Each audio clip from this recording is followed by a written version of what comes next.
hour is here. Check it out. And you're locked on to Utah's highest rated, most listened to sports radio station. It's my station. It's my station. This is Hans Olsen and Scotty G on 97.5, the KSL Sports Zone. Hey, let's get it. Hans and Scotty, 97.5, the KSL Sports Zone. All right, folks. This is Christmas for me and Hans. We were here last month. It is time to get it going again. And we want to see you down here in the district. We are live at Kenny J's in the district in South Jordan. Just pop open your phone, type in Kenny J's. It'll take you right here, right next to the movie theater here in the district. And we're going to give you some great lunch. I am telling you, folks, this is the place you need to be. This is barbecue done right. There's been flashes of good barbecue in Salt Lake City, and then, and then it goes away. Well, guess what? This is real deal Texas post oak, low and slow, offset, monstrous propane tank turned into a 1,000-gallon smoker. This is done right here at Kenny J's. And this isn't a huge corporation that's rolling in with a big name. No. That has billions of dollars, and they just drop in a quick stop to see if it works, and then they'll be out of the market as quickly as they can if it doesn't. This is two people with an amazing dream. This is a husband and a wife that had an amazing dream and have always loved barbecue. They've loved to cook barbecue. They've got the Texas flair. They took everything they own and they put it into this. Yeah.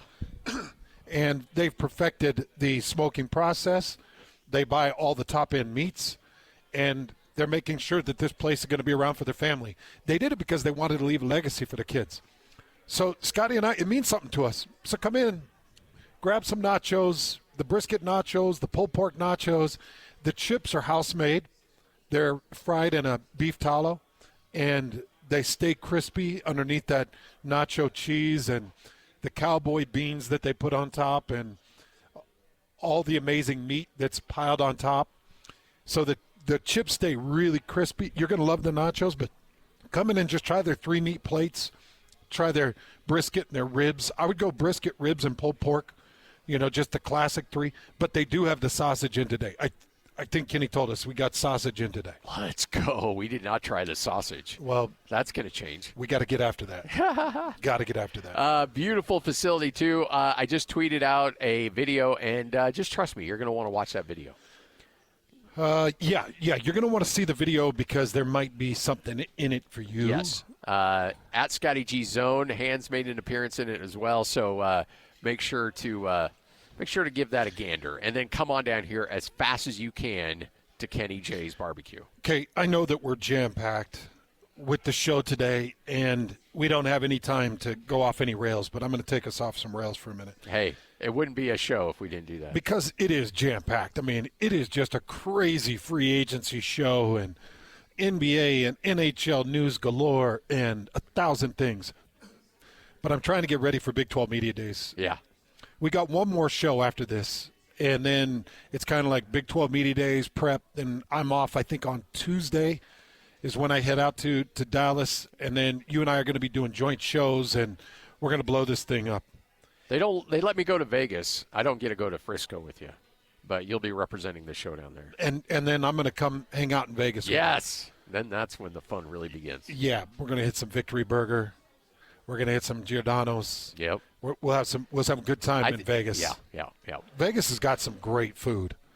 Like, when we sit here in Kenny J's and you got that amazing barbecue, that smoke smell that hits your nose, you're like, man, our state has been hungry for these types of establishments. Yes. Oh, yeah.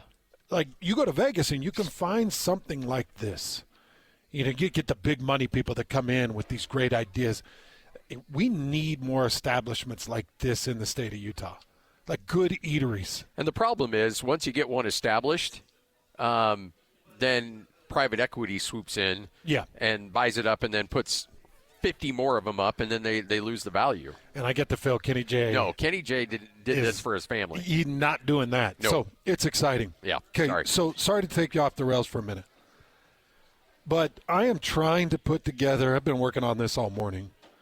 I'm trying to put together my top 16 QBs in the Big 12. And I'm trying to rank them. I know you saw the thing that's come through. I think Nate put out an email and congratulated Lloyd on his amazing idea to rank teams in the Big 12. Awesome idea. But I'm trying to rank quarterbacks. And Lloyd's not even listening. Nobody's listening. It's almost like this is the 10 to noon show. Okay, so here's the deal. I'm trying to rank the top 16 quarterbacks in the Big 12. I need you to help me put it together. All right. Where do you start? It's a good job, Lloyd. I like this idea. Lloyd peaked it. Because I want to make sure I go to Frisco with a good idea of what it's all about. And it's kind of hard putting this list together. There's a lot of good quarterbacks returning. Yeah, there's a lot of great quarterbacks. In fact, just to give people an idea, like just to paint the picture of the Big 12 quarterback situation. The Big 12 has the number 7 quarterback in the country in terms of yardage, returning. The number 8 in the country in terms of yardage. The number 21, 23, 27, 37, 43, and 49. You've got 8 quarterbacks returning that are in the top 50 in terms of yardage. 8 quarterbacks returning to the Big 12 that are in top 50 in terms of yardage. And you're not including Retzlaff. No. And I'm also not real sure because I didn't look at one or two of these guys, but I am including Devin Dampier. As you should. Yeah, I am including Devin Dampier in this. And the other thing is, I am not including rushing yardage as much as I need to, because if I did, then you'd get guys like Avery Johnson that would probably be up there in terms of rankings. So this is tough, man. All right, well, I put a lot of time into this. I think it. So number one seems to be, I don't know, like I think Sam Levitt is near the top, but then you got Sawyer Robertson, you got Avery Johnson, and so that are all clamoring for that top spot. To me, I go Sam Levitt. Okay, so I've got Sam Levitt number 2. Okay. Sam Levitt came in at 2,885 yards last year, 24 touchdowns to only 6 interceptions as a true freshman. And it's really hard for me to not put him number 1 because he was efficient, he was very young, and he's got an offense that seems like, now you're taking his running back away, but he's got an offensive line coach that does a great job in different run support and an offensive scheme that's pretty darn good. Yeah. It's a good offensive scheme. So I'm going Sam Levitt number 2. Am I way off my rocker and putting Baron Morton number 1? Ooh. Wow. I like it. No? Baron Morton with Texas Tech. He's got it pretty much all. He's got everything that you need from a quarterback. He was 8th in terms of passing yardage in the country last year as a junior. He's coming in as a grizzled veteran now. He's thrown for 3,335 yards last year. He went 27 touchdowns to only 8 interceptions. And by the way, that's not even the top returning numbers for the Big 12. Josh Hoover's got the top returning numbers for TCU. And I do have Josh Hoover number 3. But if we're talking about quarterback play, we got to talk about offensive management. We got to talk about offensive yardage. But we also got to talk about being able to run the offense that you're asked to run.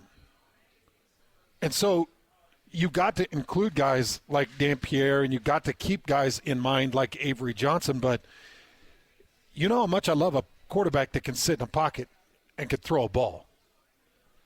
So right now I've got Baron Morton 1, Sam Levitt 2, Josh Hoover 3.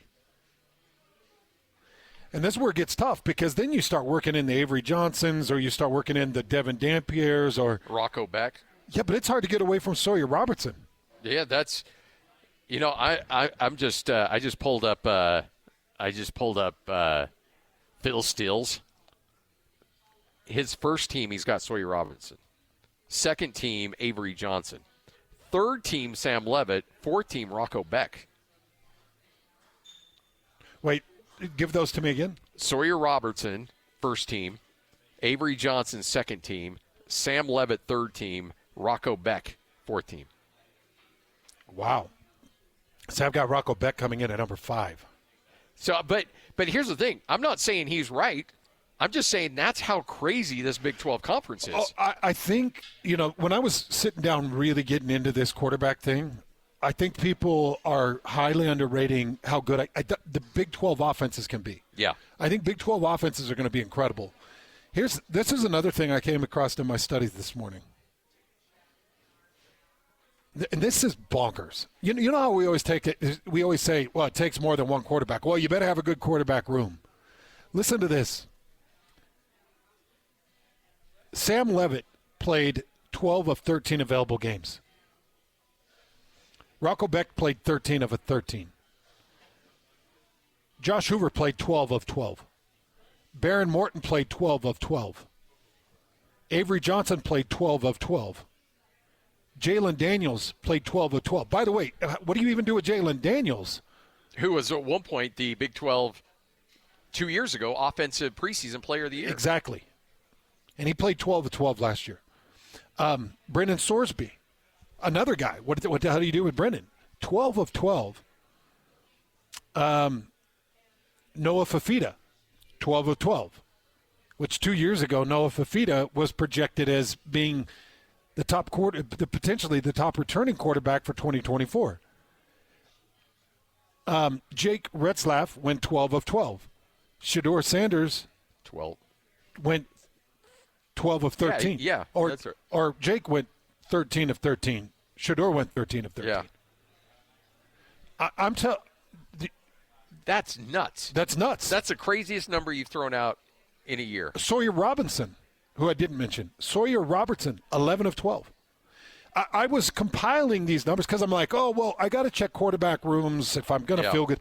But I was compiling the numbers of who missed what because I was trying to figure out, I was taking a look at backup quarterback numbers. Like, who's going to have backup quarterback numbers were non-existent. Yeah. They didn't see the field unless it was cleanup time. It was bonkers. That's not even – and by the way, that's not even just injuries. That's like poor play. Usually guys get benched. Right. Somebody does. I will tell you this. As far as benching, KJ Jefferson got benched. He was 5 of 12. It wasn't because of injury. No. He was benched. And DeQuan Finn was 2 of 13 before they brought in Sawyer Robertson. So DeQuan Finn played 2 of 13. Sawyer got playing time in that third game and then took over from there and went 11 of 12 available at that point. So other than that, you had quarterbacks that made it. There was some crossover with Houston where Donovan Smith, I think, got injured, or did he get switched out for Zion Chris kind of later in the season? Yeah, I can't remember the story there. The exact story. But Houston has a guy named Connor Weidman who, a lot of projections have him in the top 5. So I don't know. And then you got Nico Marichal, who's going to be back for West Virginia. UCF is bringing in Traven Jackson. And Colorado has Cadian Salter, Juju Lewis. Those two. That's it. And they'll have a quarterback battle between those two, and that's it. Other than that, and then BYU in their situation, and BYU's in their situation, and see that's going to be tough because I'll take just the 3 quarterback options that they have right now. You can't realistically put them in the top 10 of the Big 12. No.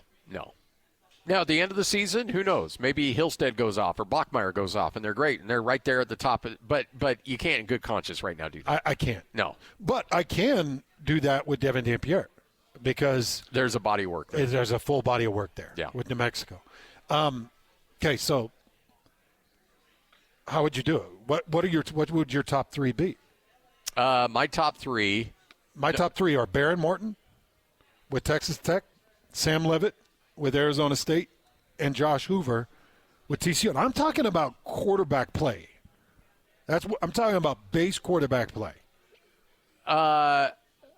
So it's who I want behind center or in shotgun that's going to help me win games. Yeah.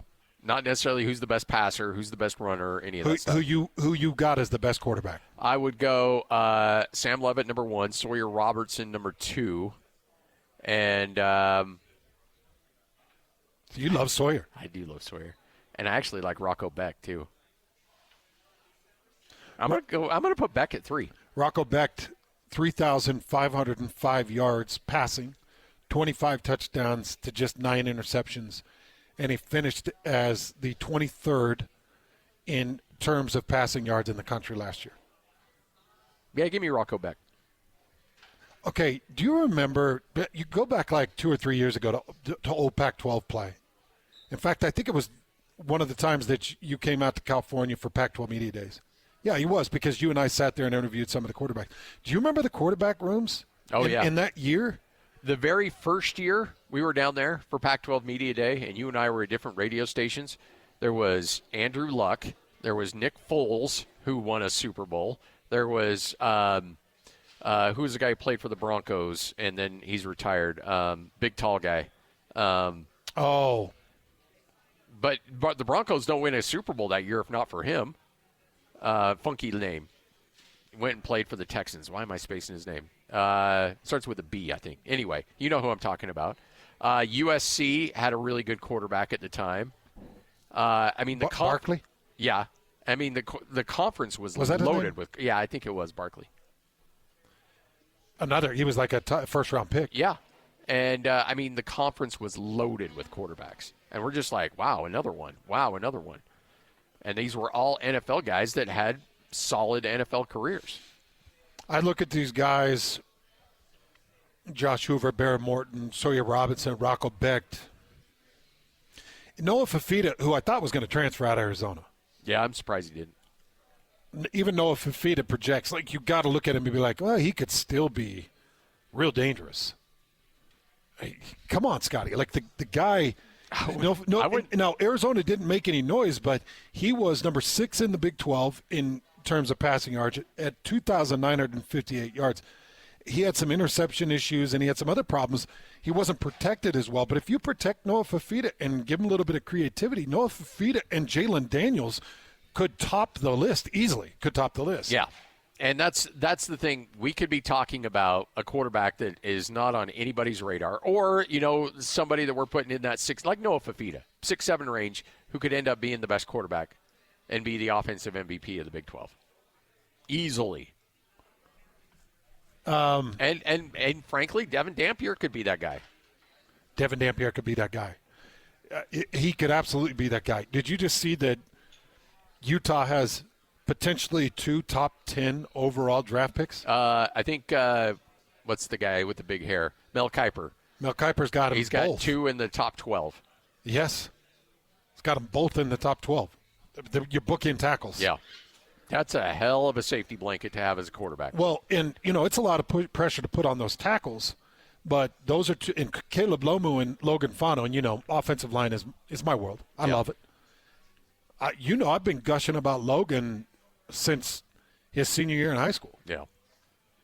That state championship final where my son went against Logan Fano and whatever school he played for. It's one of the first high school games I remember, and I watched Logan play 2 ways. He would switch over to 3 technique, and then he'd switch over and play tackle. Now, Lehigh ended up beating, was it Skyridge? I can't remember who he played for. Bountiful? I can't remember. It wasn't Bountiful. Can't remember the high school. But they took him to double overtime. Lehigh won in double overtime. But it was the Logan Fano show. He was doing it all, controlling the whole thing. And then when he showed up as a true freshman, his first year in the Pac-12, that's all I talked about was Logan Fano. So I've known that this guy is special for a lot of years. Caleb Lomu is the one that's caught everybody off guard. Like, geez. So if you put these 2 tackles And I think that they're pretty solid in the middle. You know, you'll hear from Kyle Whittingham on 2 other interior guys through our 60 and 60. He's already talked about Kump. So he did. He already talked about Kump. Yeah. So he's got one other that he'll talk about. It's just one other, right? It's not 2 others. I think it's one other, yeah.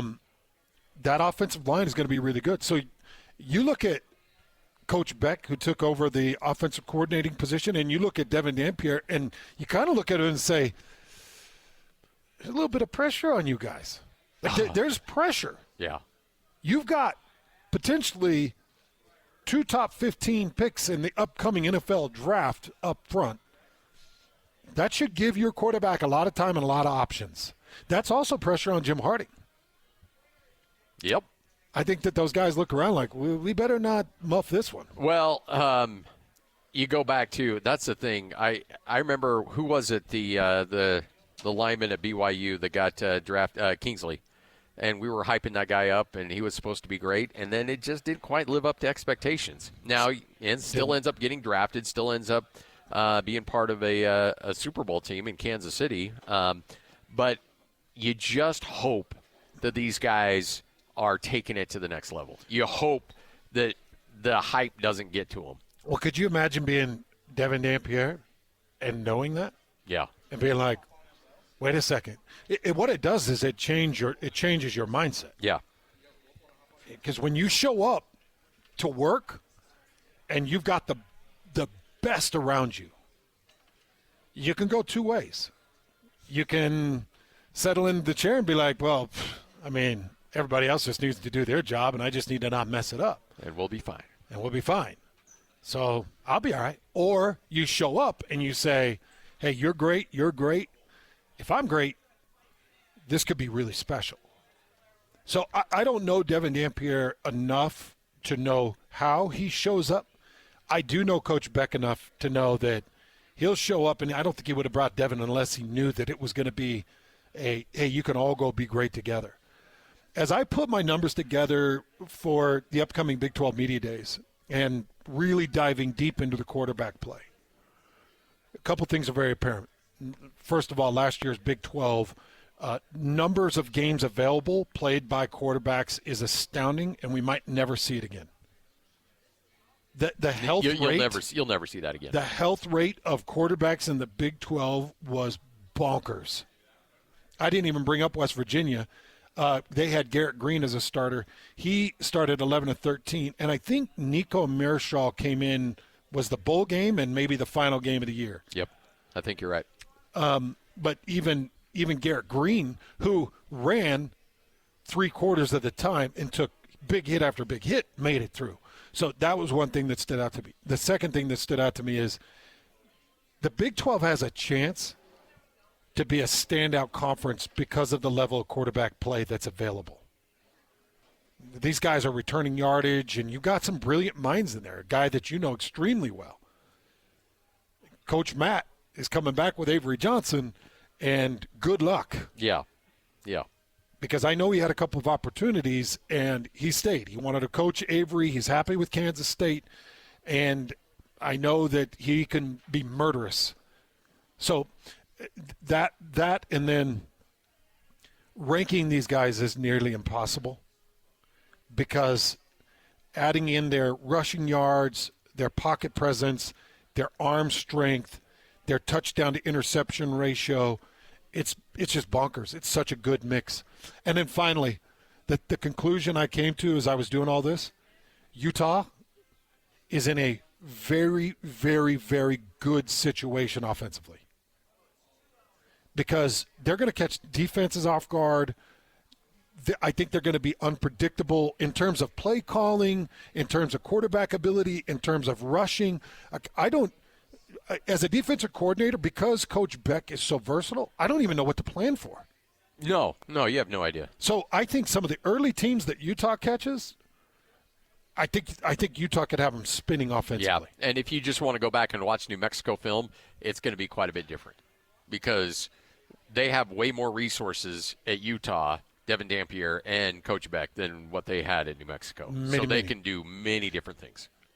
And I can't wait to see Utah's offense. Yeah. I'm really excited to see what they put on the field.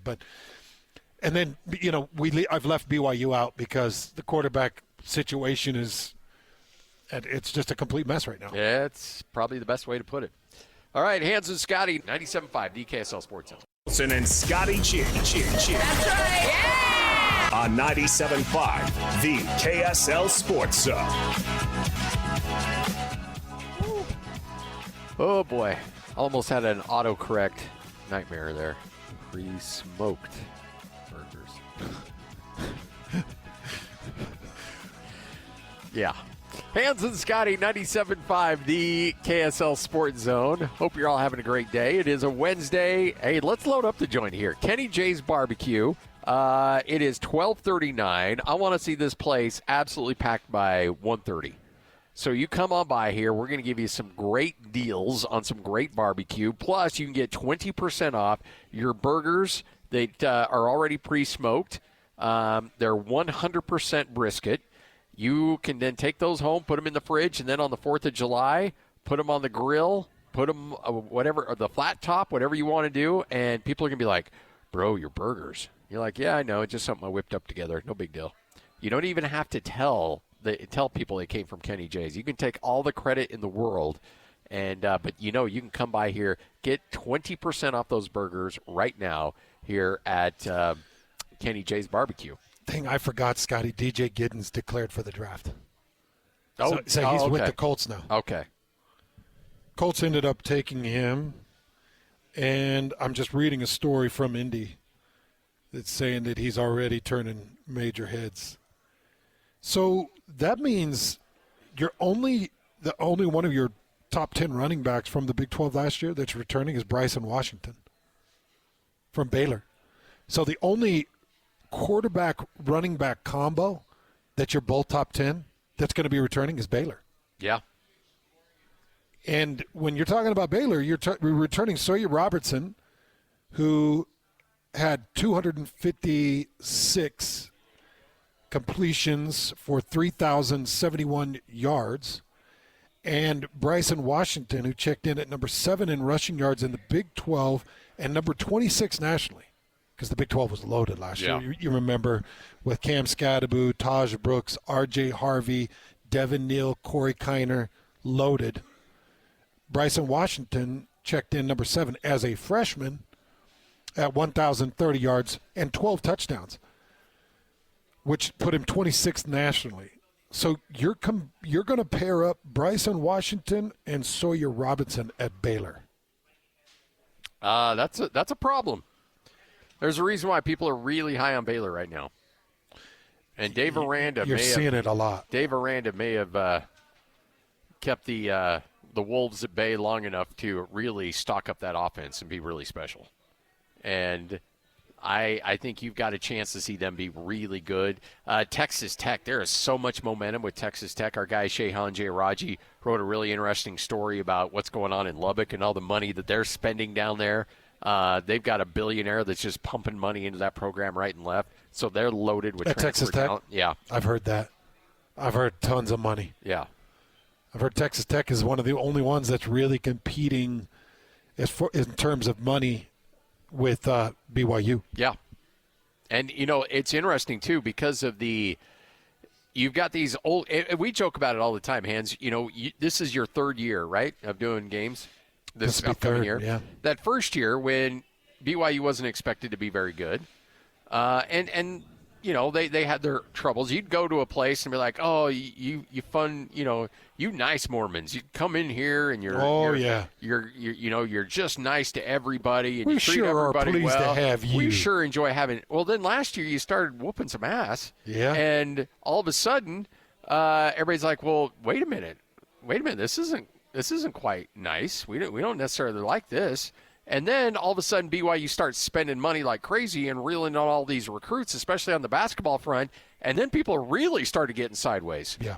And to me, this is BYU and kind of a high tide lifts all boats, because you can either complain about them or you can go to your donors and say, guess what?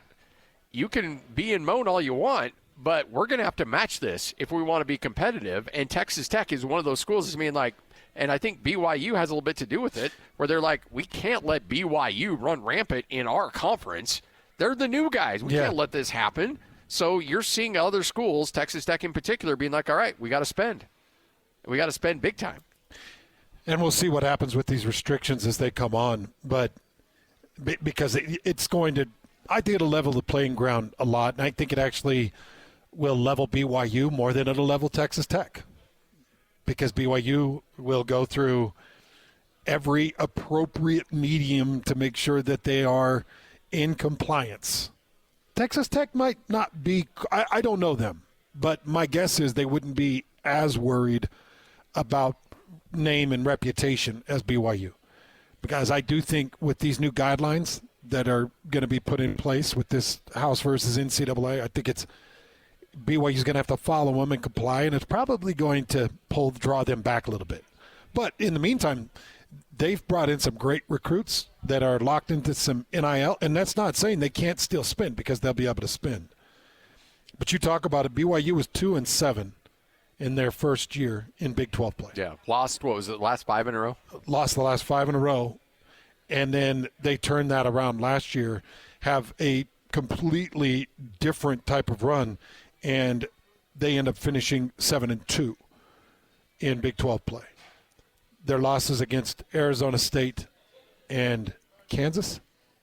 What was the one that doinked off the helmet? It was it Kansas State? I'm trying to remember. No, they beat Kansas State. I remember they beat Kansas State because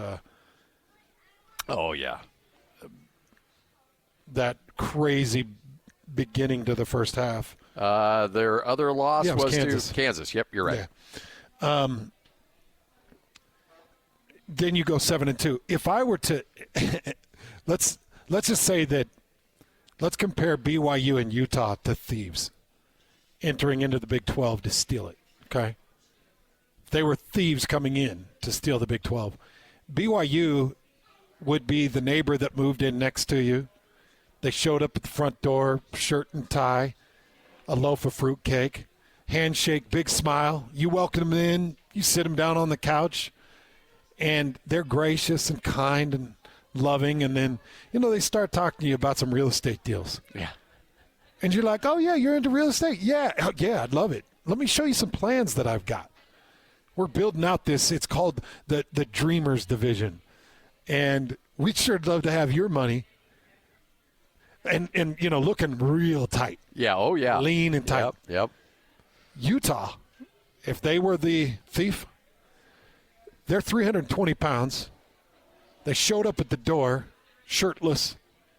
Person goes to open the door. They kick it open. They stomp in the house, tell them to stay on the ground while I take what I want.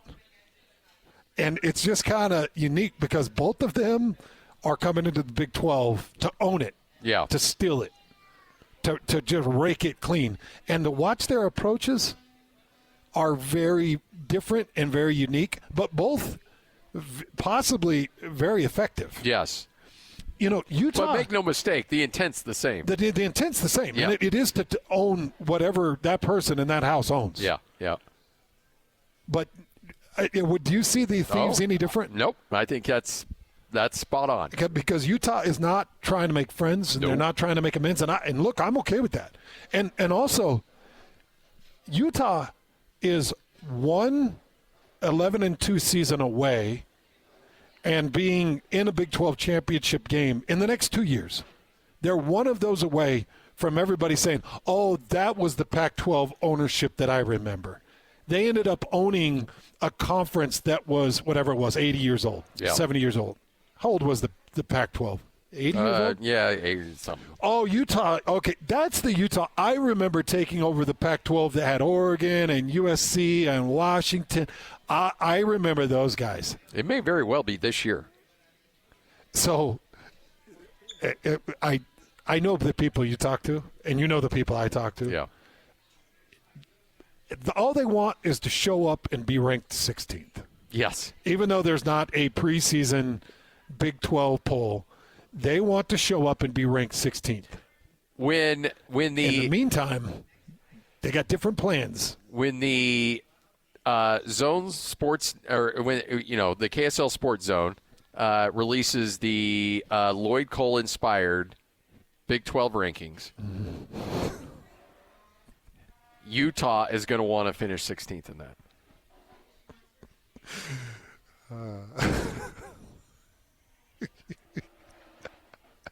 Scotty. You started. I was joking. You're being serious. Oh, okay. But yes, that's where they want to be. Yep. Oh, and they got no plans of being there. Nope. It's actually pretty funny. So it's going to be exciting because, I'm talking about these running back and quarterback combos that we know of. Like Baylor is really they're the only ones returning their top 10 quarterback, top 10 running back. It's not happening anywhere else. Utah is bringing in a top 10 quarterback and a top 10 running back of a given conference, or top 50 nationally. So we could see Wayshawn Parker and Dan Pierre join forces with two top 15 NFL draft picks at the tackle edge at the ends, and it could be something really special. And I think is Micah Simon coaching receivers at Utah? Yeah. Just so you know, he's a sneaky good coach. Oh yeah, no, there's no doubt. He's a guy that I trust. Yeah. So I'm excited about it, and Big 12 Media Days can't get here quick enough. Let's get it, folks. Hans and Scotty, 97.5, the KSL Sports Zone. Take a break, come back, and what you may have missed, remember the great Ron McBride is going to be hanging out with us at 1 o'clock. Mr. Oh, no big deal, Ring of Fame honoree. We'll talk about that with him coming up in the 1 o'clock hour. 97.5, the KSL Sports Zone. Jazz, Utes, Cougars, and Aggies? Yeah! We've got you covered. This is Hans Olsen and Scotty G on 97.5, the Sports Zone. Hans and Scotty, 97.5, the KSL Sports Zone. Hope you're all having a tremendous day. It is a Wednesday, which means, Hans, it is also a Win Ticket Wednesday. And right now, you can get those tickets. It's really simple. All you have to call is 801-575-ZONE. That's 801-575-ZONE, and you'll win a pair of tickets, Hans. Here you go to see Adam Sandler's You're My Best Friend tour, October 26th at the Delta Center. Some what you may have missed today. Your Utah Mammoth have made a move, and I know people have heard about this move, and I don't know how excited to get about it. They brought in a new tender. His name's Vitek Vanashek. Yep. And by the way, good job. He has been all over the NHL. Yeah. He's been, I believe, with the Devils. I think he was with, most recently, he was with Florida. He had a stop in, trying to remember the stop just before he headed to Florida. I can't remember. San Jose? Okay, San Jose. Yeah. So he's been around the NHL, and he's got a great save rate. He's 90.2% save rate. So he's got a great save rate. He's got 188 games under his belt. He has 176 starts. He was drafted all the way back in 2014. So he has been around for a lot of years. It'll be 12 to be specific. Yeah. So he's got a ton of experience, and he just won a Stanley Cup. He's been behind Bobrovsky, who you and I have talked about as being the best postseason goalie in the NHL probably in the last 10 years. And now he comes and he'll share that knowledge with Utah Mammoth. So I'm excited about that. And then they brought in a 26-year-old forward, a guy named Kyler Yamamoto, who a couple of people that I know well in the NHL circuits told me that this guy, sorry, they didn't bring him in, he's been in, that this guy, when the Mammoth give him a chance, like a real chance, he's going to do a great thing, amazing things. But I think they extended him, what was it, a year or 2 years?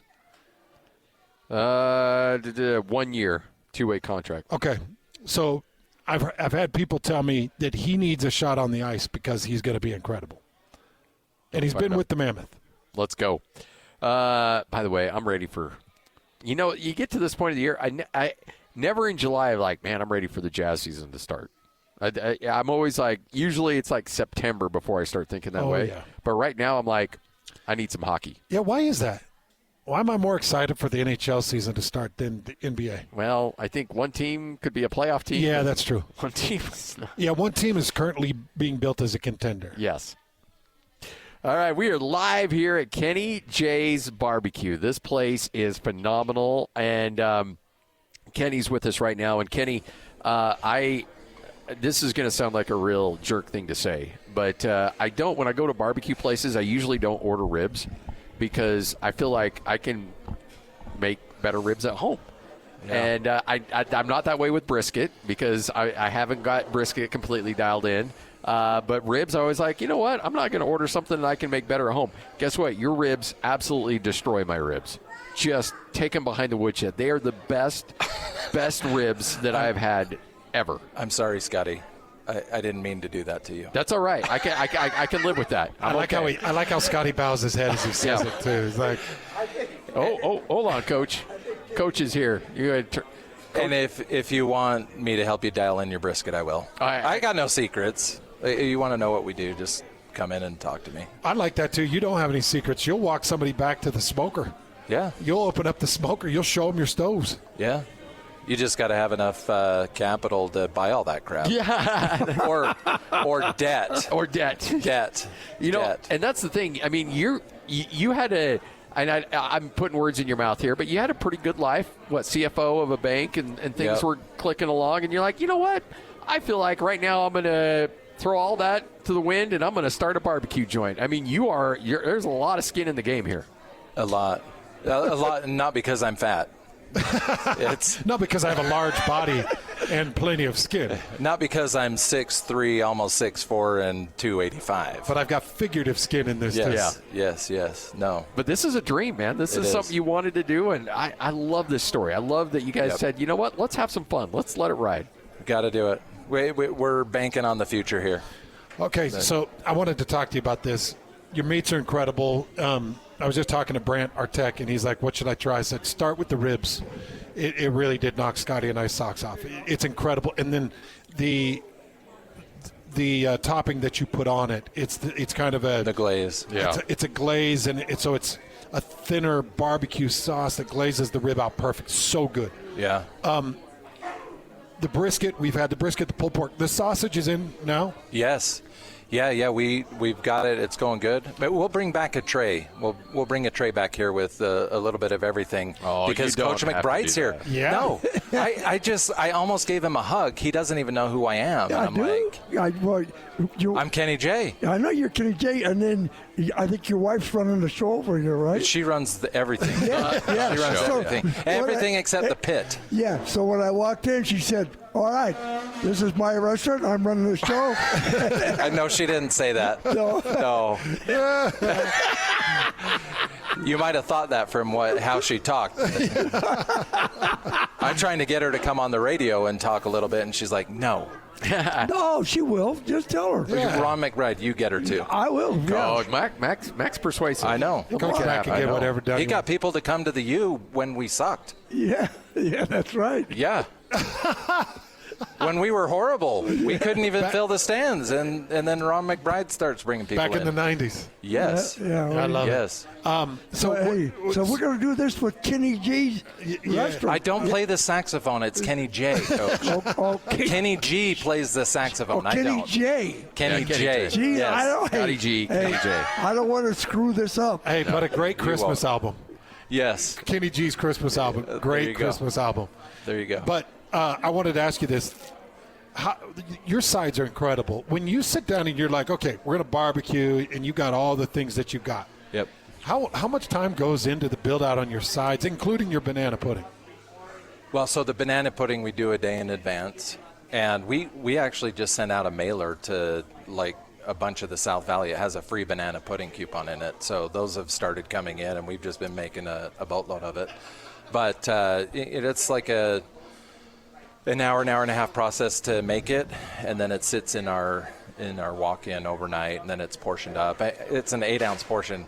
If you eat all of it, you will fall asleep on your way home. You don't skimp on portions here. No. It's got cream cheese in it. Cream cheese based, yes. Like bits of cream cheese. Like you bite into it and you're just like, this is hearty and incredibly good. Yeah. We have a guy that works down at IFA here in Riverton, and he comes in and buys it like 6 or 7 at a time. And he'll come back and sit in the corner. He'll hammer a couple of them while he's here, and then he goes down to IFA and works. It's love crazy. that guy. That's our guy. Yeah, like That's 6 or our 7 guy. He's at a got to time. be a relative. Yeah. I'll look up family tree. He's not. I've No, never he's met the got to guy. be my relative. And Olsen. Yeah, Okay. yeah. I There mean, you if go. he's eating the banana pudding that way, he's in my family tree somewhere. Yeah, maybe.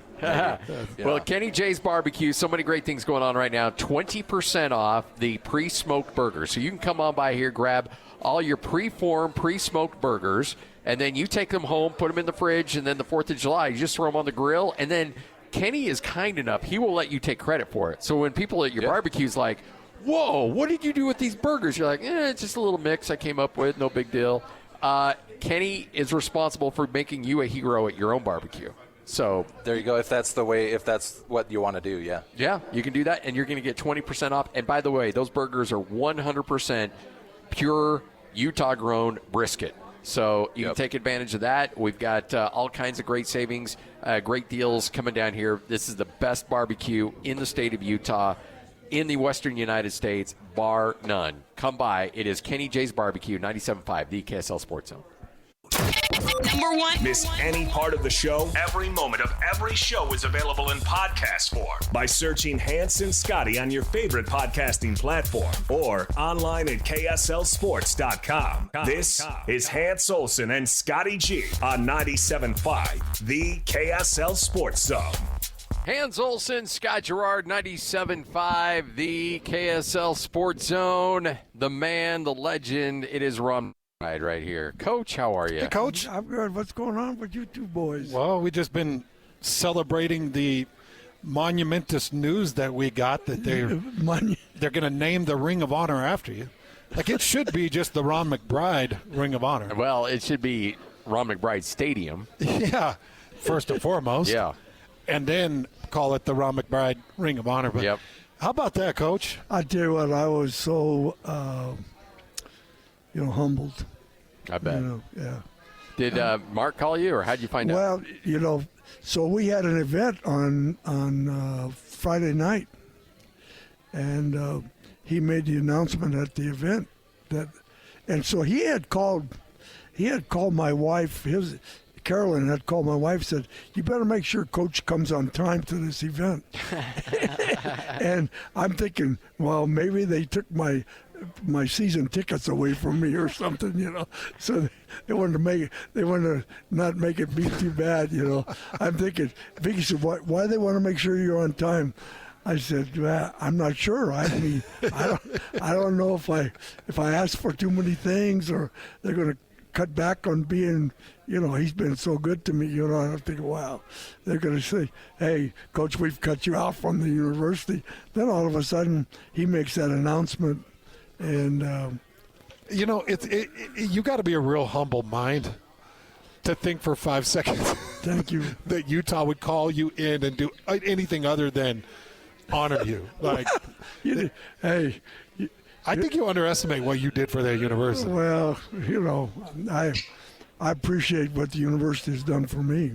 Well, I mean, you go and I tell anybody that Hans and I talk about this all the time in where Utah is right now in its athletic program. I'm not even talking about just the football program, the athletic program, making the transition into the Pac-12, then, Big 12, and being one of the big boys of college athletics right now. I mean, I know you're not going to take credit for it, but I think you deserve a lot of credit for that in where Utah is and what they've been able to establish. Well, when I was here as an assistant coach, I had a vision. I could see that this school could be great. Yeah. You called that. I mean, you knew that it was a sleeping giant. Yeah, it was a sleeping giant, and all you had to do was do the right things.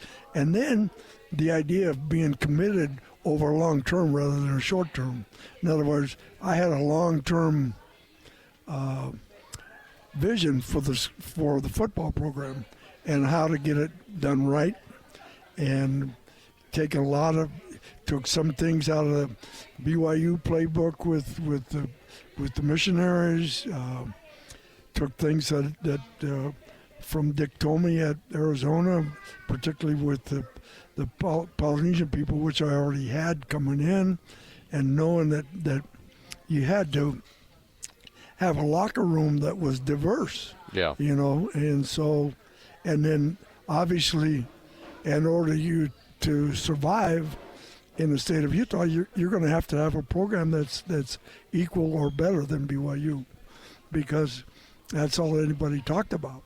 And you can't do it by talking about it. You've got to put the work in. And the key was, in order for you to be successful, you have to have respect for the teams you have to beat.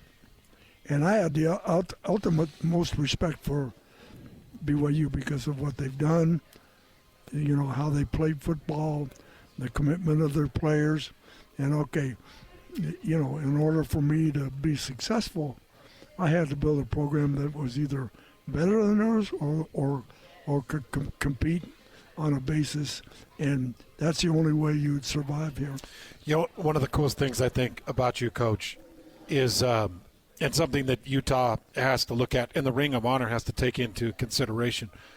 There's been a lot of great head coaches in this country, and you get 3 or 4 years out from their retirement and scandals break. They were doing this and they were underhanded with this, and this is just a disgusting level of this and that.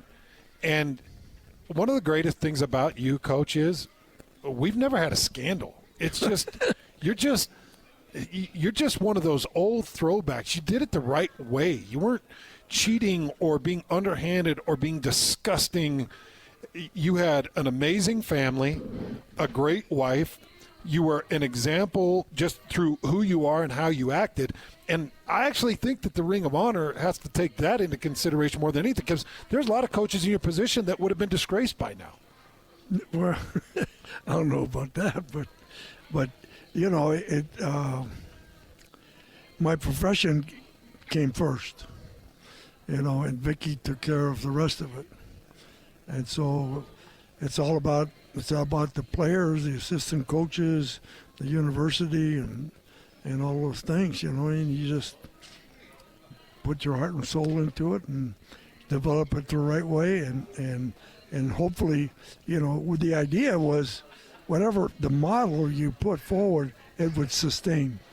And obviously when Urban came in, he did a great job with the group, because we left a really good roster here. Oh, you knew that team. That roster was loaded. Oh yeah, and then obviously, then Kyle got the job, which was great, because you want to keep it in house. And what Kyle has done, he's taken it to another level, and I really like the football team they have this year. I think it could be a special year, and then. When Kyle decides to retire, then Morgan, I think, is the next step. And very much a Utah guy, and so it should sustain itself for a long time. This is something that I've talked to so many of your former players, and some of these guys grew up in some rough areas, right? And sometimes they were in situations that weren't great, and they needed somebody to give them a chance. Yeah. And I know that you would go to bat with academics and with leadership and be like, once we get this guy on campus and we wrap our arms around him, he's going to be okay. Yeah. We're going to be fine. Well, I wasn't always the most popular guy with the administration, because the players weren't perfect, But the thing is, you weren't just taking guys because they were good at football. You would see something in them that like, okay, not only will he help us win games, but we can help him become a better person. We can help him be the first member of his family to graduate college. I mean, these are opportunities you wanted to give people. Which was amazing. On Saturday, we had a thing with the all poly kids up at the practice facility. And the kids, you know, I call them the red guys, you know, because they were the problems. So they all got up and spoke about, you know, why they're and what has happened to them, and you know how much they appreciate what the university and the assistant coaches did for them. And it was really an emotional day, and so much fun, you know. Hey, did you recruit Alex Smith? Yeah. Where did you find him? What was he like? How big of a recruit was he when you were recruiting? Well, first of all, the principal at his high school was, I think was his uncle or his dad. You know, his dad was involved in it, but so I got a call from somebody there at the high school. They said, you need to take a look at this kid. He's really good. And so we were on two or three other quarterbacks. I sent a guy down, you know, and I said, look, as soon as you, and I called the coach, and I said, hey, we need to watch this kid work out. Because Helix, right? Yeah, Helix High School. I said, we need to, and here's the things I want to see. And so the coach took him out and took him through everything that we wanted. And the assistant coach called me back and said, this is our guy. We need to drop everybody else and concentrate on him. Oh, wow. Yeah. And who was that assistant? Do you remember? I think it was Danny Henson, if I remember right. I think good eye by him too, then. Yeah, but to be that quick on the call. Yeah, and so then you know, because the tailback was Reggie Bush. Was Reggie Bush. So all you seen him do on film was pitch the ball to Reggie, you know. So you don't see him. But then once you could see his arm strength, and he's a very smart kid, you know. And his sisters were all very athletic. The dad was very athletic. The mom was athletic. So it kind of, and they're all very smart people. So you could see that, hey, this kid had all of the, you know, he had all the stuff. And so we got on him heavy and offered him right away. And then people came in late. Arizona State came in late. Somebody else came in late, you know. And his uncle, John L. Smith, he came in late too, didn't he? Yeah, he came in late. He was at Louisville at the time. And luckily, we got a commitment out of him, and he stayed with it, and the family stayed with it. And fortunately, you know, we had really two good quarterbacks in the system, you know. And then it was just, we just got, you know, we hit a home run with that deal. It was right there at the line. Was Eric Weddle yours? Or no, Weddle was Kyle's, yeah. Or, well, he played because his freshman year was that 04 team. Yeah. So, yeah, Weddle came in after I was gone. Okay. Yeah. All right. But, I mean, that Alex Smith, I mean, but you look at guys that you know, are now members of the society here in Utah that live here, that you brought from Hawaii or brought from Southern California or wherever.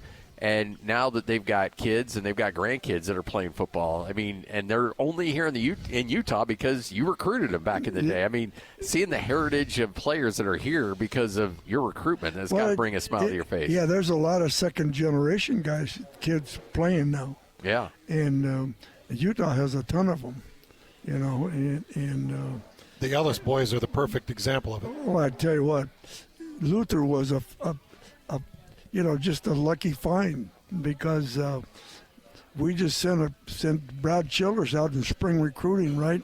I said, go through Colorado and see what you could see, because we hadn't recruited Colorado that much. and Luther was at a 1A high school in Mancos, and he would, hey, I found this guy in Mancos. I said, where's Mancos? You know, it's a ski town, you know, down in, and he said, yeah, this kid is, you know, dad Navy guy, mom was Samoan lady, and he said, hey, this kid is perfect for what we need. And so then there was no hesitation. We got on him, and at that time, just Colorado was recruiting him lightly, thinking that just when they offered him, you know, he'd accept it. Colorado State was on him pretty heavy, but I don't think the head coach at Colorado State at that time was a very warm type guy. So I think that, and Candy Papali, who was the wife of Sam Papali, she was really big in recruiting with the mom. The mom really fell in love with her, and so it all, you know, just all kind of fell in place. He's had great kids, too. One that's doing an amazing thing now with the Broncos. And how much do you know about Elijah Ellis? The one that's up there now? Yep, the linebacker. Yeah, well, he was up at Layton Christian, and he was hurt when they played Juan Diego. And I know that he can run. I know that he's athletic, and I know that he's made a mark already up there and all those kids. And probably the best player of the four is probably Noah, who Noah has no idea how good he could have been, you know. But he kind of. You think Noah's better than Jonah? Huh? But Noah, when he was 13 or 14, he was a judge at that time, and I started training him on Saturdays, right? And this kid had unbelievable talent, but he was kind of, you know, a little shy, didn't talk a lot, you know. But potential, you know, was like, you know, he's 6'4", maybe 280 at that time, and he was only either a freshman or sophomore in high school, but he was, you know, I said, man, if this kid does all the right stuff, he you know, he's going to be special. But he kind of like just. You know, I think he's working now or whatever, but he was really talented. You know, offensive lineman type kid, and Ron James actually gave him a shot. You know, down in the Arena League, and you know, but the kid, you know, so that kid, you know, if somebody had taken time with him in the league, you know, he'd eventually be a superstar. Wow. Yeah. Well, you good to hang out for another segment? Yeah. I got a driver now. Oh, good, okay. good. Yeah. So I got my son Mike. Everybody draws straws, you know. Yeah. And my wife says to me, "Why are you doing this to Mike?" I said, and they just moved back from Arizona. He and his wife retired, so. Mike's happy to do it, right? Yeah, Mike's got nothing else going on. Can he jail feed him? Yeah, you get some good meat in it. So I think it's getting, you know, with they might be getting a little old already, you know. And Mike says, "Where are we going?" You know, he has no, you know, he was gone from here for 30 years, right? And so I said, "We're going to Kenny J's restaurant." "Where is it?" I said, "Well, here's the address." I said, "Don't you have one of those things you put in the phone?" And he said, "Yeah, you got one too." I said, "No, dude, you put it in your phone. You're driving." So, well, you were here early, Coach. Well, 97.5, the KSL Sports Zone. This is your top 60 and 60 watch list as Hans and Scotty get you ready for the start of the 2025 college football season by highlighting the most influential players on their team for the upcoming season. And now, Get the call, baby! Come on, let's go! here's today's newest addition to the watch list. Hans Olsen, Scott Gerard, 97.5, the KSL Sports Zone. It is time for your top 60 and 60 watch list. Coach Ron McBride's hanging out with us. As Coach, I don't know how this kid has much eligibility left, but he still has one more year after an injury last year. And Kyle Whittingham expecting some big things out of this guy. Levani Demouni was missed last year. He was injured. He is now back 100% healthy. He is one of the leading tacklers on our team the year prior when he was healthy, and we're expecting him to have a productive year for us. Levani Demouni had a really good year at Utah 2 years ago. Last year was injured and said, hey, let's go run it back for another year. Gets the medical red shirt, and off he goes. Yeah, he's a good player. Now, did Demouni start his career at Utah? Or? No. Stanford. Yeah, that's what I thought. Stanford kid. Yeah, he's Wonga's kid. Yeah, because there was a party over at Lewis Powell's house, and he was there with his wife, I believe it was, and I said, well, how did what happened at Stanford, and he said, well, I just wanted to come back home, and there was, of course at Stanford education it's hard to give up. Oh yeah, and he graduated from Stanford. Yeah. He got his degree there. I love how blunt you are, Coach. Huh? I love how blunt you are. you just walk right up to anybody. No, what happened? Why'd you? Yeah. Yeah. Well, yeah. Yeah, because you don't want to know. But Levani had a huge impact, and Levani was supposed to be the staple. Yeah. He was projected potential first team Big 12, and there's all this hope and expectation. And now he's fallen under the radar. Yeah. This is under the radar.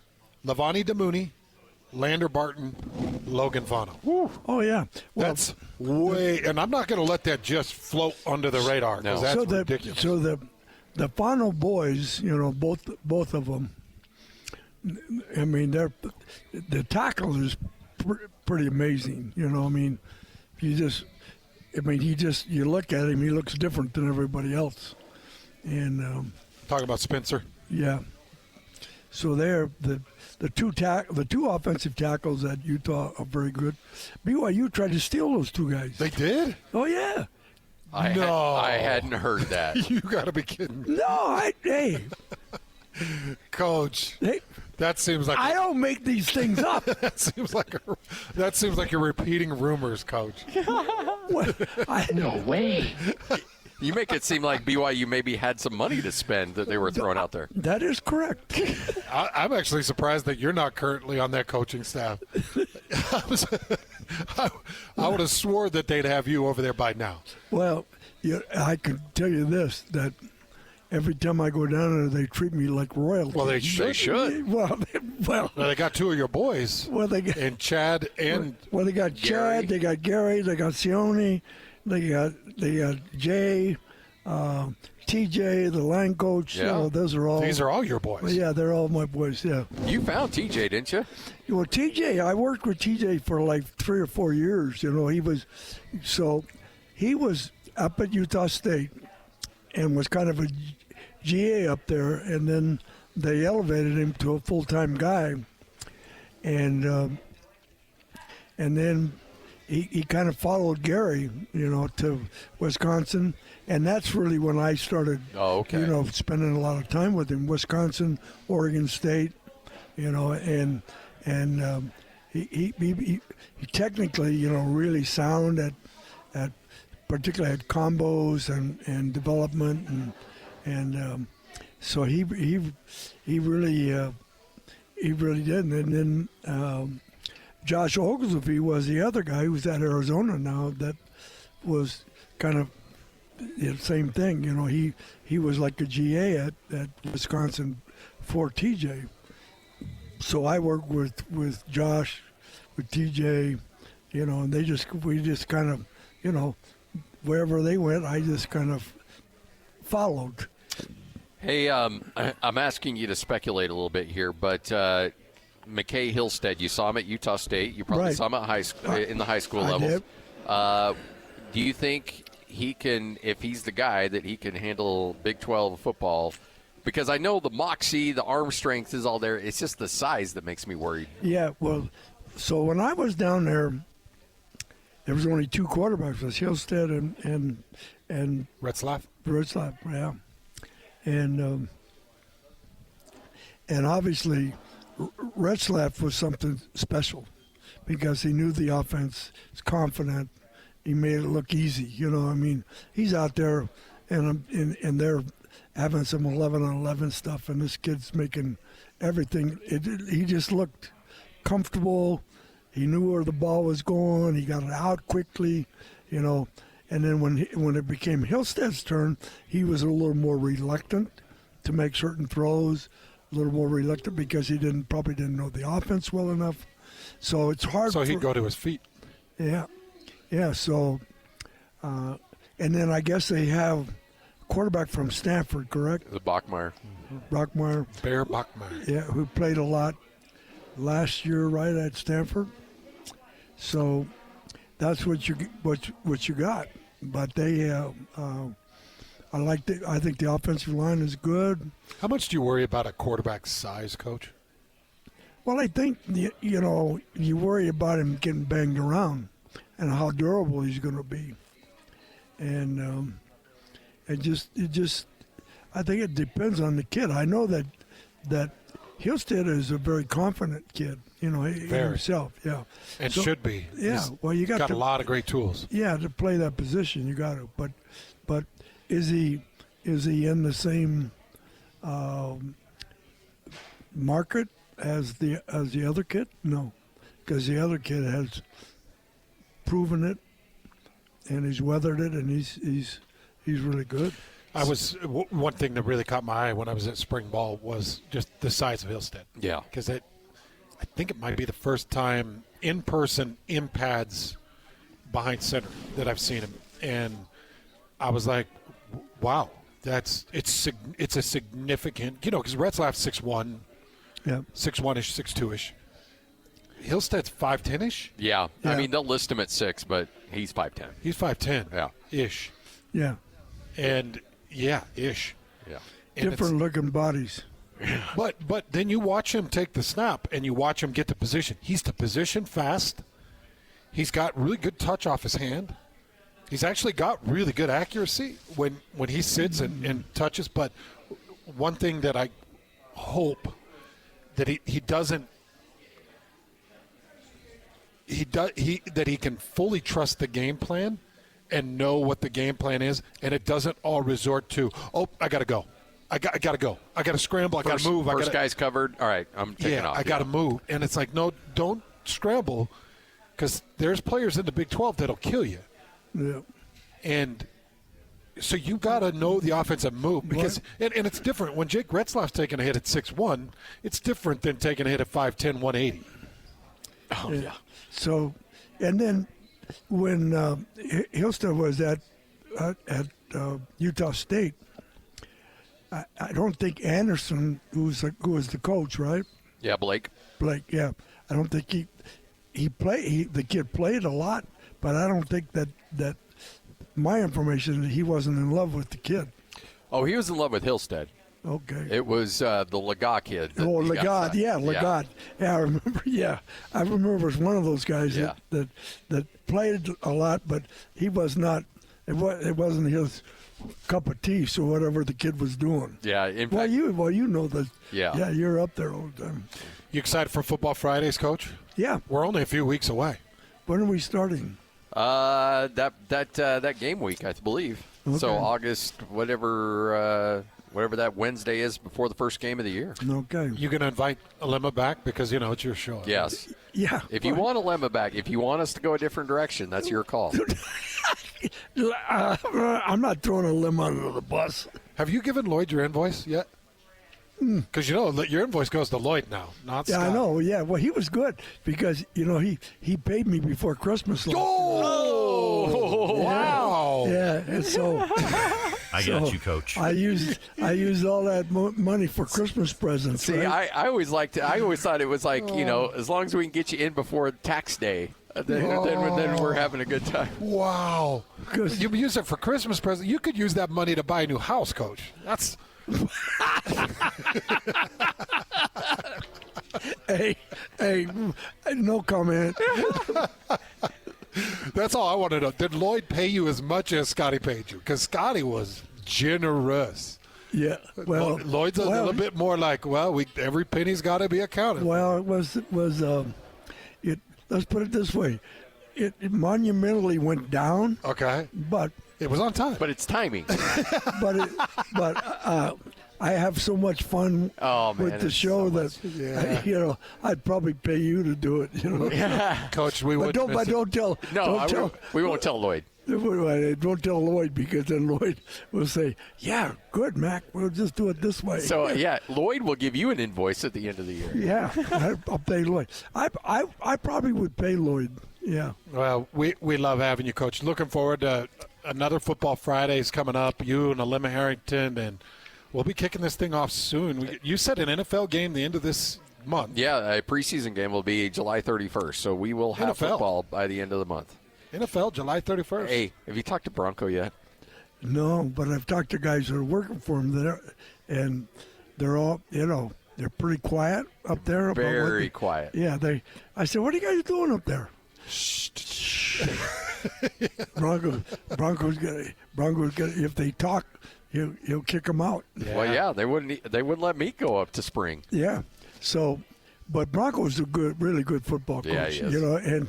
And he used to always make me laugh because he's kind of got a dry sense of humor, right? Yeah. So, and by the way, I just got a text from Will Snowden, our college football insider, and he said, first of all, tell Coach Mack he's the greatest of all time.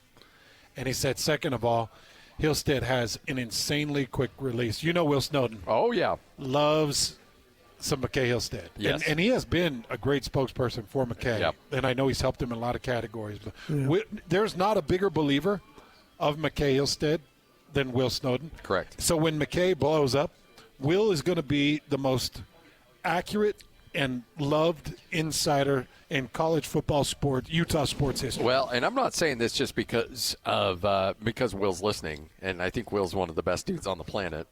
But I think McKay Hillstead needs to be your week 1 starter at BYU, and I would let that horse run. Just let him go. Okay.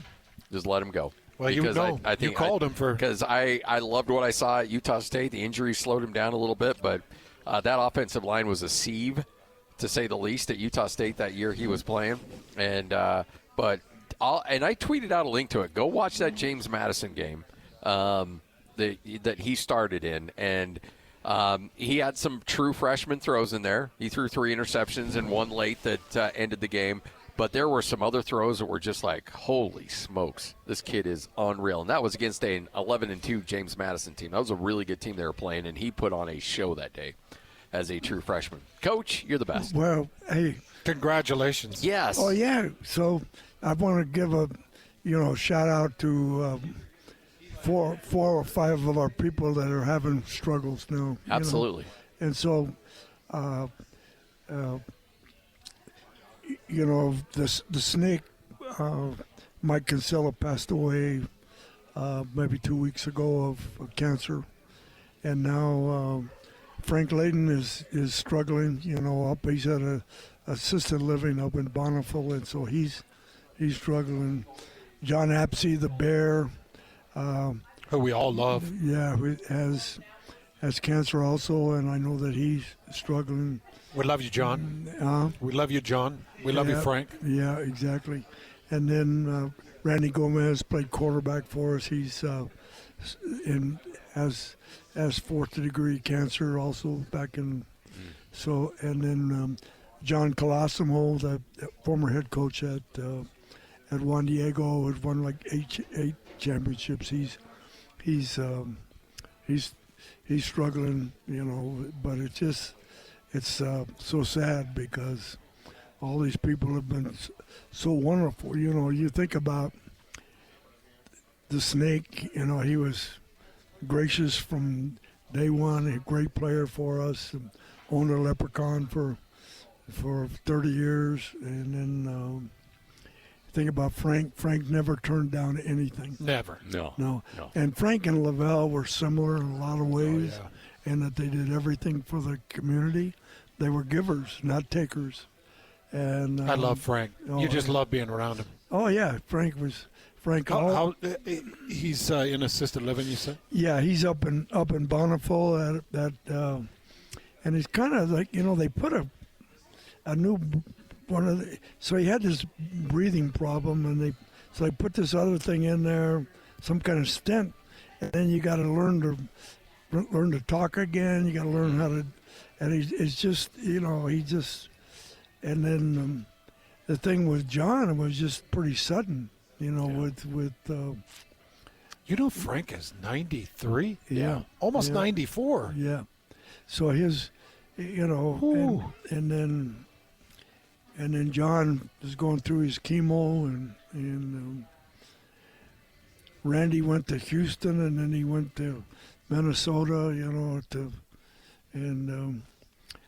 they give him it put everybody on a trial drug or whatever, and it's just, it's a tough time. I'll tell you what, it is a tough time because you love all those guys and what they've done. First time I met Frank Layden, he came in studio. I was doing a show with Gordy Chiesa. Okay. And Frank came in studio, and he sizes me up. He looks at me. He's like, "You're a large fella. I've got some extra suits. Would you?" So was this post surgery? Was this post weight drop for Frank? Yeah. And so he's like, "I'll run you by some of my old suits. They might fit you." He's so classic. Oh, I know. Well, the last time we did a show with them was about 2 years ago. At that Utah Hall of Fame. With you. Yeah. And Coach Stallone's wife. Yeah. And we all met, and Frank gets out of his car, and he said, "One thing you boys don't ever want to get is shingles." Oh, well, he had shingles twice. And he was walking all ginger. And he said, "Promise me, you boys, promise me. You don't ever get shingles." Well, I'm like, "Yeah, we promise, Coach." He didn't like shingles. No, I know. He said, and shingles just all of a sudden arrives. You don't know it's going to come, and then all of a sudden it's like that aunt and uncle that you just all of a sudden they just showed up. It knocks the door down and eats all your food. Hey, what's this stuff I got on my face, or on my head or whatever? And it's kind of painful. And then you go to your doctor. He says, "Oh, you got shingles." I said, "What's that?" Oh, it's too late. It's too late. That's hell on wheels is what that is. Oh, that stuff's painful. Well, send a love out to all those guys. And Coach, thanks for coming in. Appreciate it. Hey, have a nice day. You too, Coach. Right. Whole World News next, 97.5, the KSL Sports Zone. Go! It's time to span the globe for the hard-hitting news you care about. Well, not really. But hey, at least we found it interesting. This is Whole World News on 97.5, the KSL Sports Zone. We've got the whole world in our hands. You got the whole world in our hands. We've got the whole world in our hands. We've got the whole world in our hands. Hans and Scotty, 97.5, the KSL Sports Zone. Time for another edition of Whole World News. By the way, Bill Armstrong will join us coming up at 2:30. Give us the latest on the acquisitions of the Utah Mammoth. Bill's coming on? Bill at 2:30. He's so good to us. I know. We don't deserve Bill. We do not deserve. This state doesn't deserve Bill. No. He's been busy. Yes. Yet he's still going to take time to jump on. Absolutely incredible. Taking just a little bit of a different turn here for Whole World News, only because I think it's a significant story. And the judgment has come down for Sean Diddy Combs. Oh, did it? It did. Sean Diddy Combs' final verdict is federal criminal trial. He is not guilty on 3 of the main 5 counts. They acquitted him of racketeering, sex trafficking, and of Cassie and the sex trafficking of Jane. He's only been convicted on 2 of the 5. And that is transportation for the purpose of prostitution. And now he faces a maximum sentence of 10 years. Which will be none. And they're asking for him to be set free. Yeah. So that he can now move on and go about his world. Wow. About an hour after jurors arrived, went straight into the jury room. Foreman sent a note out to the judge telling him that they'd reached the unanimous verdict. Again, found guilty on 2 counts of transportation to engage in prostitution, and not guilty on racketeering or sex trafficking charges. Those were the major ones.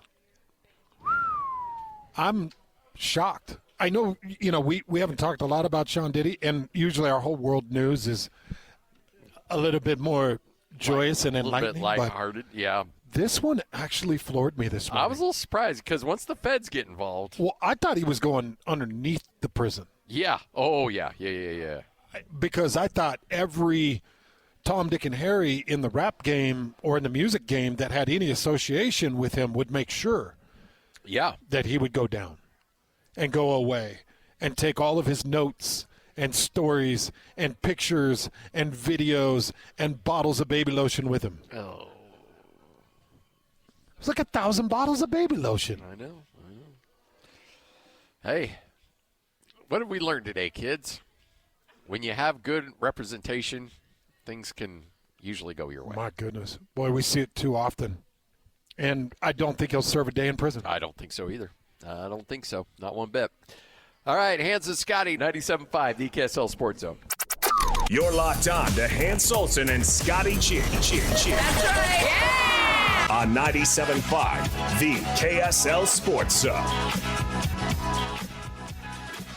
Hans and Scotty, 97.5, the KSL Sports Zone. We are live here at Kenny J's. You know the great thing about Kenny is that there's no secrets. He will tell you how he does his barbecue. He'll show you the pits. You come on by here, and he'll walk you through the entire process. He is one of the most open barbecue artists I've ever met. Yeah. You know how magicians, they will not let you see behind the curtain because that's their product. When they make the lion disappear and the girl in a bikini reappear, that's their product. Kenny's like, no, I'll show you.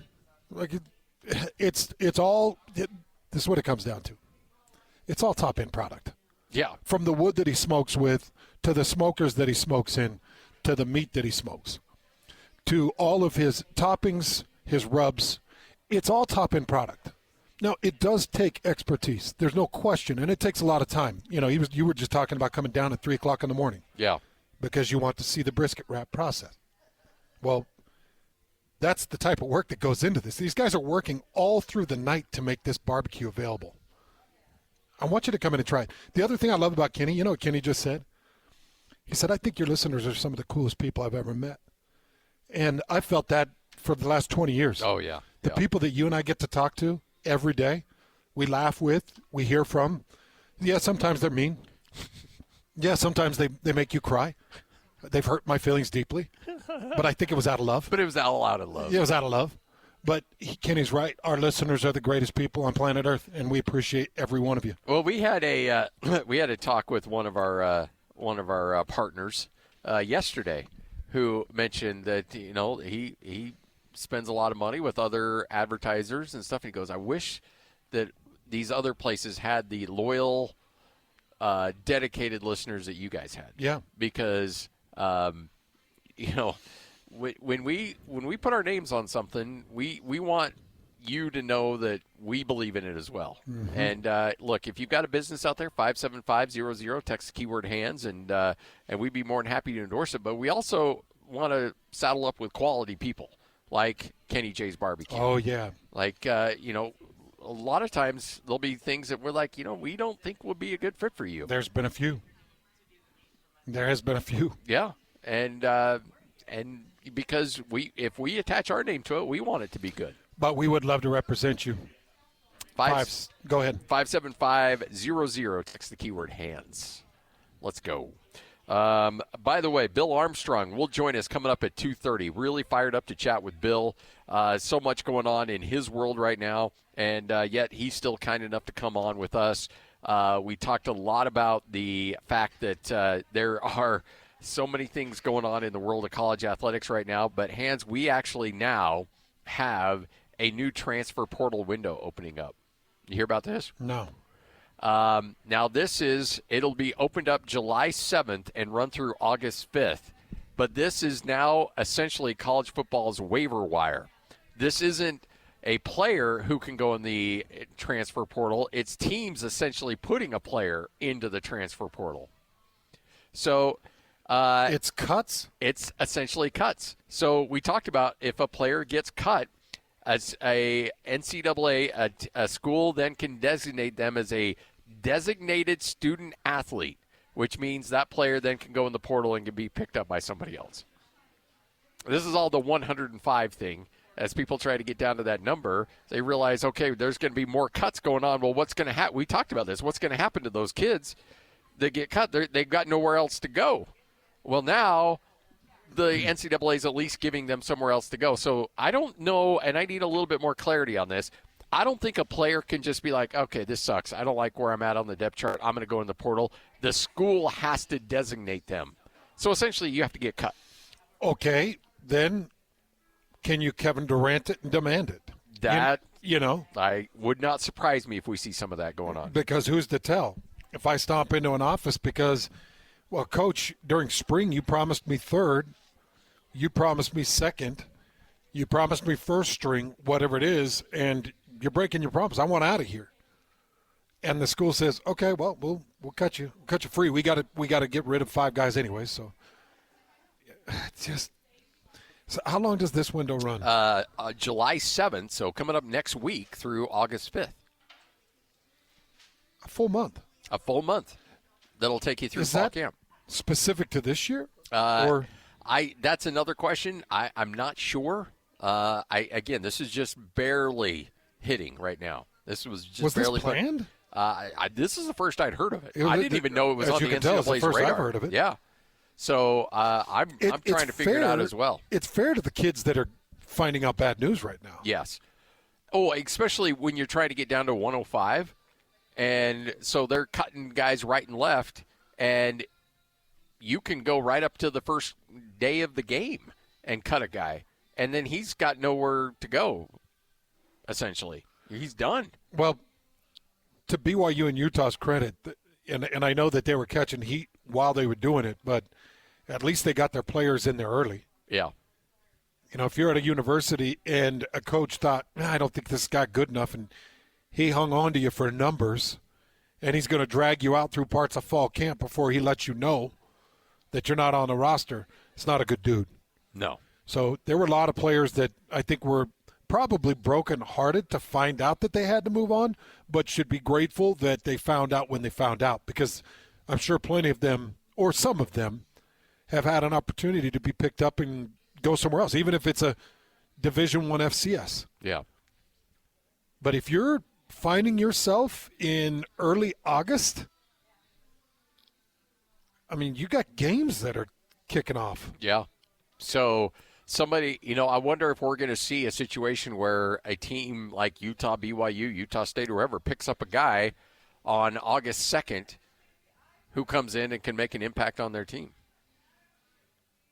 And has approximately 2.5 weeks, 3 weeks to get ready. It's and how many times are you going to see a guy that's available, and so you'll go and cut a guy because he just became available? Like, everybody talks about that infamous day in training camp in the NFL where you're like, okay, I didn't get cut, I made it. Well, then the team looks around and says, well, wait a minute, they cut that guy? Well, we need to make room for him, so we're going to cut you. And you're I just made it. No, you didn't, actually. Yeah, that happens, and that hurts. And the day cut downs are miserable, and it's crazy that this is what college football has come to, but it's what college players wanted. There's college players making a lot of money. There's college players that are making no money. Yeah. And now you got college players that would have had 5 years of paid college that are being booted. It's up to each university if they keep your financial aid, right? Correct, yeah. So allow you to continue to go to college but no longer be on the football team. And I think most schools will do that, but there might be some out there like, no, you just got to go. There's a lot of players that just need to consider it and just say, do I risk it? Because you could be giving up $80,000 worth of free college. Very easily. To pursue a dream. And you hate to break anybody's heart on any dreams, but I would take a good, long, hard look at what my future looks like. Yeah. If a university's like, it's August 2nd, and we're letting you know. I'm like, it's August 2nd. I got 2 years of eligibility left. I got classes starting here in a week. What do you want me to do? All of a sudden, I got to get re-recruited. I got to go find another place to play. They're like, yeah. They're like, well, where? Well, I don't know, but it won't be here. I'm going to be honest and admit something. I feel stupid that I did not know that this portal was. I think it just barely hit. And so this isn't something that I had not heard that this was in the works until it just became a thing. But the caveat to this portal is a kid cannot declare himself to the portal. A school has to cut designate him to the portal. Yes. As far as what I'm reading here, yes. This is waivers. Yep, it's a waiver wire. Mm-hmm. It's exactly what it is. All right, Hans and Scotty, 97.5, the KSL Sports Zone. Looking for the latest on the Jazz, Utes, Cougars, and Aggies? Yeah, we've got you covered. This is Hans Olsen and Scotty G on 97.5, the Sports Zone.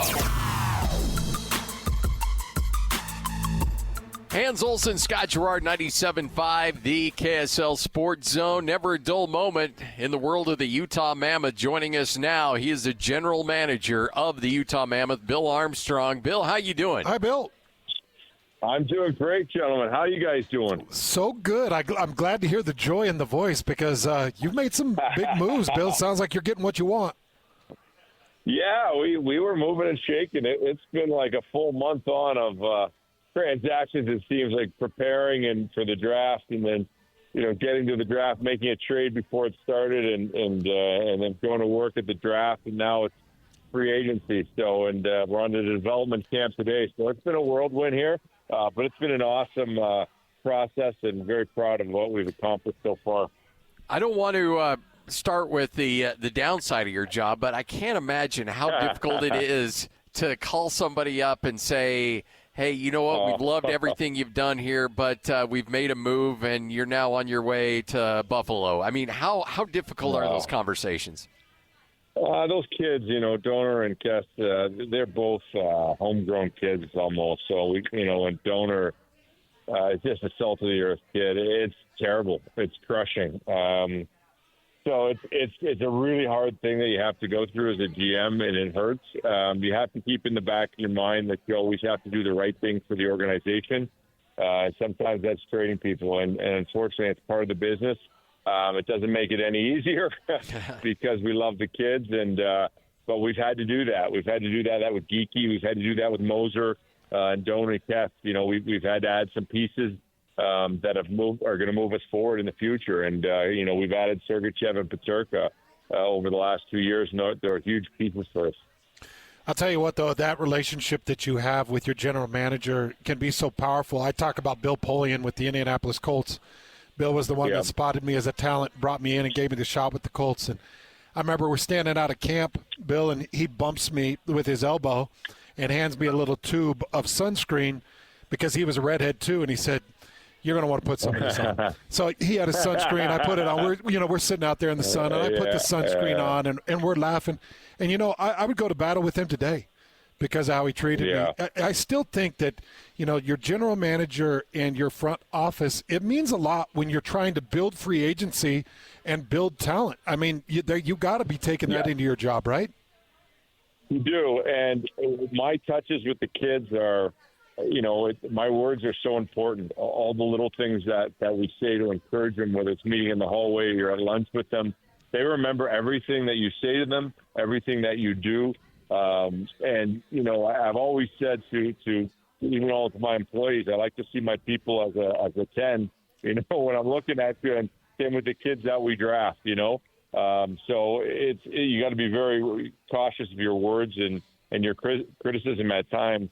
But you do leave a lasting impression on the players as much as my GMs that I played for did on me. At what point in the draft process and the evaluation did you zero in on Caleb Denoye and feel like that was going to be our guy? Right from the get-go. And I said it once we drafted him on TV when we knew we were picking at 4, he was our guy. He was the first guy I got in a plane to go see. I jumped on a plane to get to Moncton, New Brunswick, and that's not an easy place to get to. But I made it for the game that night and settled in and watching 2 back-to-back. You went into overtime in the second one, so I got a little extra viewing, and I went home and studied him on tape. And our scout, Kevin Thacker, he was a huge driving force, but he'd been driving that, the Denoyer bus since early in the season, So we knew this kid from the get-go, and he had been a powerhouse there in Moncton and just a tremendous talent. And I love when you see the kid all summer at the tournaments. You view him all winter. You get him into the playoffs, and you view him again. You get those seasons of the player, and you really understand the good, bad, and the ugly of the player. And so we knew this kid inside and out. So we did talk about needing to get some depth. And last time you were on, we talked about the goaltending and how important it is to have the depth. And you bring in Vitek Vanasek, who has many, many, many years of experience. I believe part of the 2014 draft. But, Bill, talk to us about some of the finer points of who Vitek is and what Mammoth fans should expect from him. He's an outstanding goaltender. And he was in New Jersey, and he blew it out of the water. He was a dominant goaltender when he was with New Jersey there in the 1 year, and then he's been moved around a little bit, and he's kind of hasn't found his game back, and we believe in him. Talking to our goaltender coaches that he's had along the way, he's a hard worker. He loves the game. And we feel like with our goaltender coach, Corey Schwab, who's had massive success with every goaltender we brought in here, that we could find his game again, and he could be a force for us. You're running with him and Veggie. It could be 2 great back-to-back goaltenders, and then, Ingram too. So who knows where we move, but it allows us to have some depth in the goaltender position. At what point, and look, I know I don't want to, delve into areas that aren't, frankly, Hans and I and our listeners' business, but when do you anticipate knowing what the availability will be like for Connor? That's a great question. It's really speculative at this point, so we try not to get in there and speculate. We do and hear good things that Connor's made, some really good steps in here, and he's getting better. So we just continue to cheer for him. That's kind of our role in the process right now. And, as everybody knows, you got to suit up 2 goaltenders come the season. So I think we've found some depth in that position. And our franchise in good shape, and at the same time we're cheering for Connor and know he's a heck of a goaltender too. So right after it happened, I had one of my buddies. We go back and forth now about the NHL because he knows I've found a real passion and love for it, and he's always had it really deep. And he texted me and he said, "Oh, you watch when Yamamoto gets his, the real shot. You're going to love this guy." Had 12 games with Utah last season, 3 points, I believe it was, that he put up. So not a ton of ice time, but you believe in him enough that you extend him a year and on a 2-way contract. Yeah. So tell me a little bit about Yamamoto and why my buddy would be texting me in the middle of the night. Oh, he's a great player. He's one of those ones that coaches love because he doesn't always get the points, but there's always action where he is, and his effort and his hockey sense in the way that he plays is unbelievable. He's one of the kids, for us, there's always injuries. Like, it's funny, we talk about, the depth that we had, and, people say, oh, you need 6 defensemen. Well, actually, you need 7. And the 7th defenseman actually plays 54 games, out of the 82-game season. So you need everybody. It's one of those things that you need extra forwards, and like Yamamoto, he's going to be huge for us. He could get in there and stay and be one of our top guys. You never know. He's played in the NHL before, and guys love to play with him too. So he's going to be a big part of our organization. I don't know when and where, but I know he will have impact for us. Where's your concern level with the hips with Tej and some of his progress that he's making?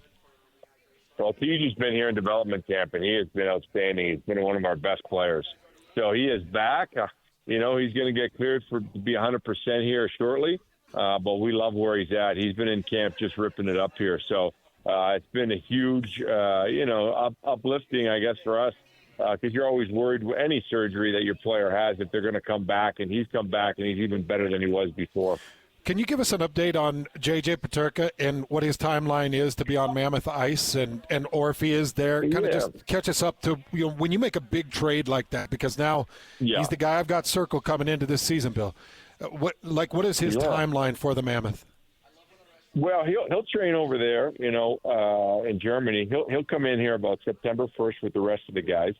And then it's pretty much he'll fire up with the team, and they'll do their own skates, player skates, all the way until camp starts in mid-September. But he'll be in camp showing his stuff, and he's excited. I love that trade for us. He's 23 years old. He had the same amount of points that Cooley did last year.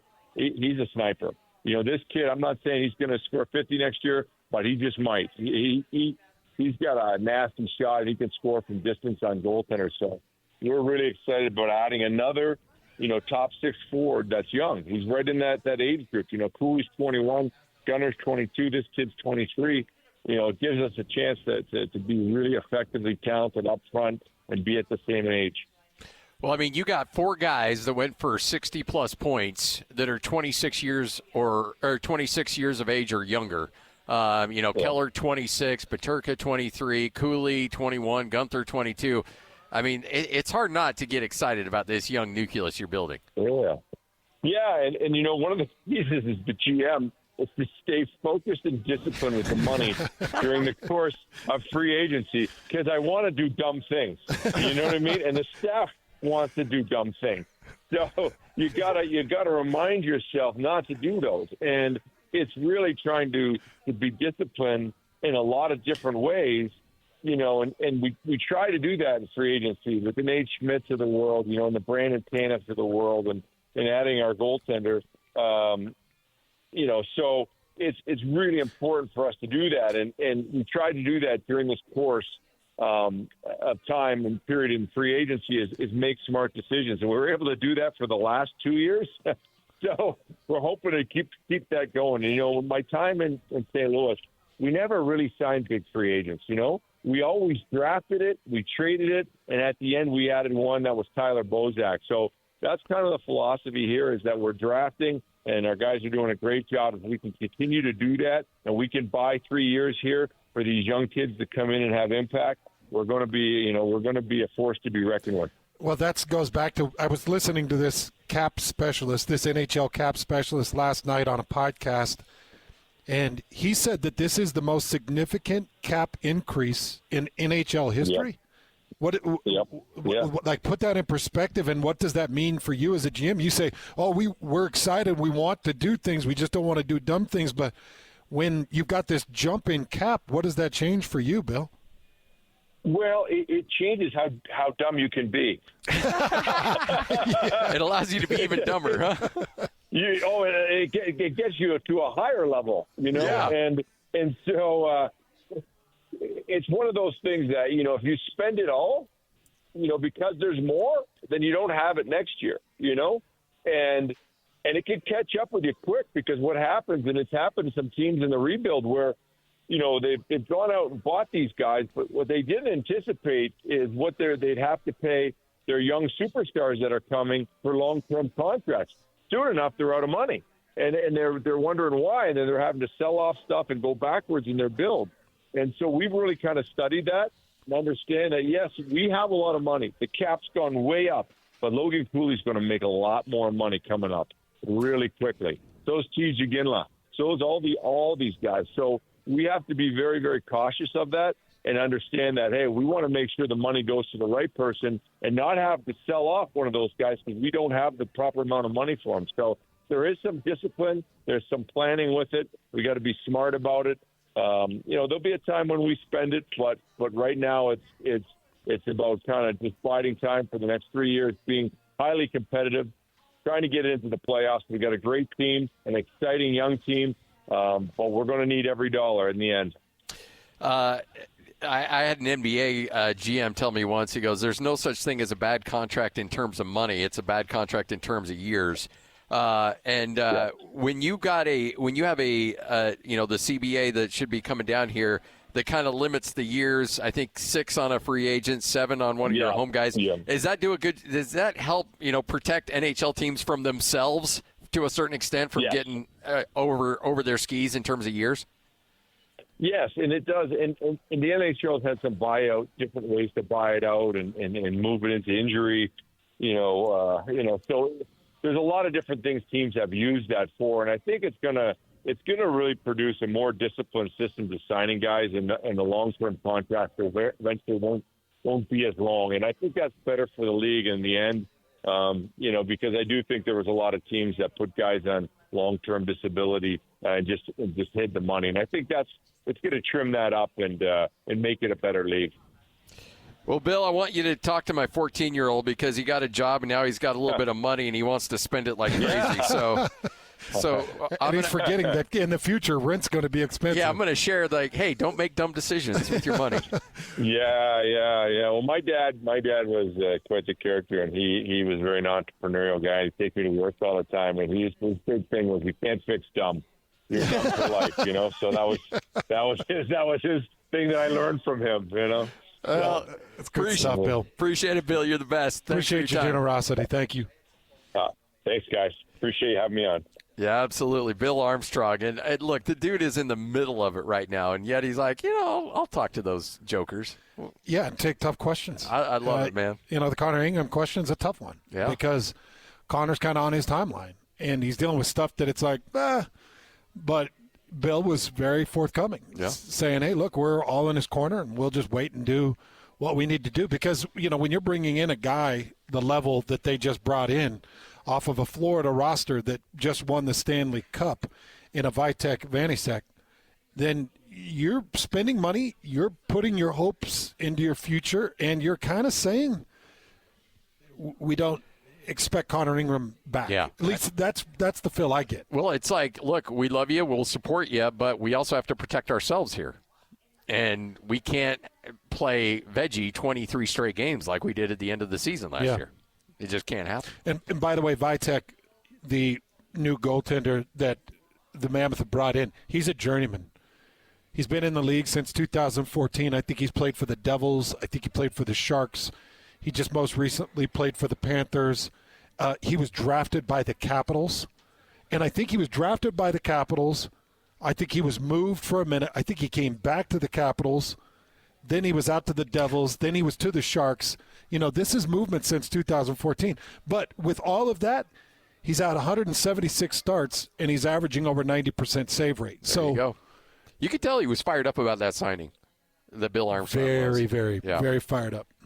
All right, Hans and Scotty, we'll wrap up this bad boy next. If you haven't had a chance to get down here to Flying J's, guess what? JJ and Alex are going to be here coming up this afternoon as well. We're going to double dip right here at Kenny J's Barbecue, the district in South Jordan. We'll talk to Kenny one more time coming up next right here on The Zone. Number one. Miss any part of the show? Every moment of every show is available in podcast form by searching Hans and Scotty on your favorite podcasting platform or online at KSLSports.com. This is Hans Olsen and Scotty G on 97.5, the KSL Sports Zone. Hans and Scotty, 97.5, the KSL Sports Zone, wrapping up the show. Now, we've been out here at Kenny J's, but the party is just starting because JJ and Alex are going to be down here at Kenny J's. So, Kenny J's, JJ, and Alex. So you got Kenny J, JJ, where'd Alex. my guy go to? There we go. How about try that? Test 1, 2. Hey, we got it working. I feel like we're all standing up as you guys are, and that intro music, I wanted to start dancing. I know, right? Almost like, hey, hands, run across, I'll lift you up. Do the swan. Yes. Little starship just to finish out our time at Kenny J's. There you go. Thanks for the amazing barbecue. Now, Talon ate most of it, but Scotty and I, we were able to pick a couple of pieces out of it. Yeah. It's incredible. Kenny, you got the best product here in the state of Utah when it comes to good, classic Texas barbecue. You're not going to find better. And you built it in a location where everybody can have a chance to come out and try it. There is no shortage of parking. It's the biggest barbecue restaurant that you can go to, I promise. Just we got 5,000 square feet here. 5,000 square feet, and very little of it is the kitchen. Yeah. It's mostly the dining room here, right? And so we sit 230 people at a time, and you move through the line quick. And it's got that community feel to it. That's what I love. And you know what? You know you're going to a real deal barbecue place when they have slices of white bread available for you. Yeah. People don't know. That's like a really subtle. And it's kind of just you serve yourself sliced bread. Yep. Yeah. Pickles and sliced bread. Come fill up on bread and get your bread for your Sunday meeting too, I guess, if you want. Don't do that. Don't do that. Kenny J's is the best, and this is what I want to leave our listeners with. Kenny J has pre-smoked burger patties, and he's done this for 4th of July. He's done it for events. So if you're thinking, oh, man, I've got this event coming up, well, family members or friends, we're having a big get-together with Scotty and Steph over the 4th of July. So we're going to be all together. This is the perfect idea. These are pre-smoked, pre-formed, perfectly seasoned brisket burgers. I don't want to call it hamburger, brisket burger. And you can buy them 20% off. When you mention Hanson Scotty, you buy the patties, and you'll just thaw the patty, you'll heat it up, and it's ready to go. You can eat it with a bun, you can eat it plain, and you're going to just love these patties. Yeah, just mention 1280 The Zone, because we got JJ and Alex. Yeah. No, if you mention JJ and Alex, they'll add 20%. Yeah. Okay. Well, then I'll tell him up front. Then I was just saying 1280 The Zone, but anyway, yeah. So I've had a handful of texts in the last and a call from listeners here in the last 10 minutes, thinking that do I need to pre-place my order? No, just come in. You can come in today. You can come in tomorrow. They're ready. They're ready. They're ready. So they're here till they're out, and I've got 2,000. So you could come at least day 2,000. and mention Hanson Scotty and get 20% off. You can come in the morning. If they sell out before the 4th of July, we'll put it on our Instagram. Which would be crazy because you got a lot of them smoked. We got a lot of them. Yeah. I've got half of them smoked already, the other half in the next day. And that's the same process that you do the ribs and everything else. I mean, it's that post oak, and you can really taste that smoke through those burgers. I mean, that's the thing that just – it's not overpowering. It's just that perfect taste that just resonates with all your food, from the turkey to the pulled pork to the ribs. You just do it right, man. You just do it right. Thanks for being you. We're the barbecue version of Hanson Scotty on the radio. But nobody cares about us. I mean, they care to come get a good, but they want to come see Hanson Scotty. This is the best barbecue in the state of Utah, and frankly, it's not even close. You got to get down here. Kenny J's, the district in South Jordan. Thank you so much, and can't wait to get down here again. Thank you, guys. Thanks, Scotty, Kenny. we got to put some weight on you. Yeah, we got to get him eating. We got to get you eating. Let's get him a meat IV. There you go. Well, just keep a ground portion of meat constantly in the veins. We'll put a heavier grind on our brisket. IV it. That's 7. Yeah. We're going to go 60-40 on your ground beef. There you go. All right, Hanson Scotty, 97.5, the KSL Sports Zone.